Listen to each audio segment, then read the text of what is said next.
PDN News Updates. Here is Jarek Sablon from our PDN Newsroom. This is brought to you by our sponsor, KFC Guam. The government of Guam is suing multiple contractors for the alleged faulty design and construction of the system installed to keep Ordot dump from discharging hazardous runoff into the Inmate River. It could cost GovGuam between $16.9 million and $31.8 million to remediate construction errors based on an independent assessment of the dump system attached to the complaint. Black Construction Corporation, Geologic Associates, GHC Incorporated, and Brown & Caldwell, which currently operates Ordot dump for the Guam Solid Waste Authority, were named in the suit. The lawsuit was filed in the District Court of Guam on Monday.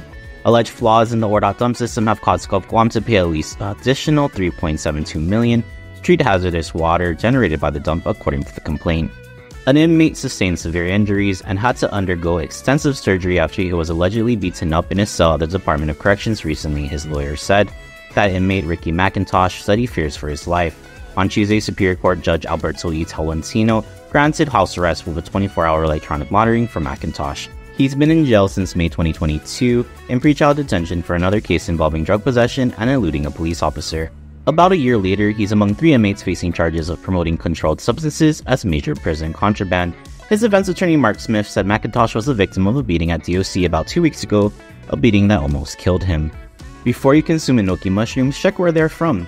Public Health on Tuesday issued a statement advising the public not to eat and food establishments not to sell products labeled as enoki mushrooms manufactured from the Republic of Korea and China because of potential health risks. On May 3rd, Public Health received a report that enoki mushrooms manufactured by Mushroom Korea Corporation were being sold on Guam.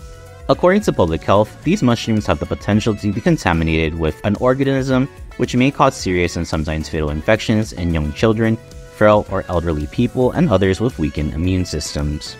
Dozens of non-citizens serving sentences at the Department of Corrections are being offered a deal by the Attorney General. They can get out of prison early, but they have to leave the island and the country and never return. Among the 40 receiving the offer are a man serving a life sentence for murder and another serving a 70-year sentence in the high-profile gang rape of 2 girls.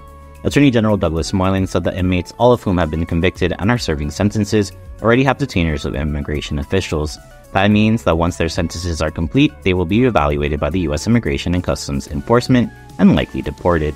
Father Luis Camacho has returned to Guam 9 years after leaving the island, while he's under a canonical investigation following his arrest and later charged with custodial interference for allegedly taking a minor from school and engaging in a sexual act with her.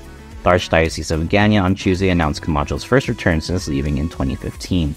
After Camacho's 2015 arrest, then Archbishop Anthony S. Aparon sent him off island to a priestly renewal program. Camacho's priestly faculties remain restricted, the Archdiocese said on Tuesday. In 2015, he resigned as the pastor of the Malesu and Humatak churches, and he was prohibited from hearing confession and restricted from celebrating Mass publicly. He may celebrate Mass only privately. A man has been sentenced to 20 years in prison for sexually assaulting a 9-year-old girl and ordered to undergo substance abuse treatment. William Robert Rages, 64, was convicted of first-degree criminal sexual conduct and second-degree criminal sexual conduct for the sexual penetration of a child known to him.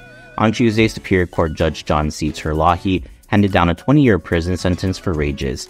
Attorney General Douglas Moylan in a statement said the judge recognized that the defendant violated the trust of a vulnerable victim known to him and that a sentence lesser than 20 years would depreciate the seriousness of the offense. For more of these stories, log on to GuamPDN.com and follow us on social media.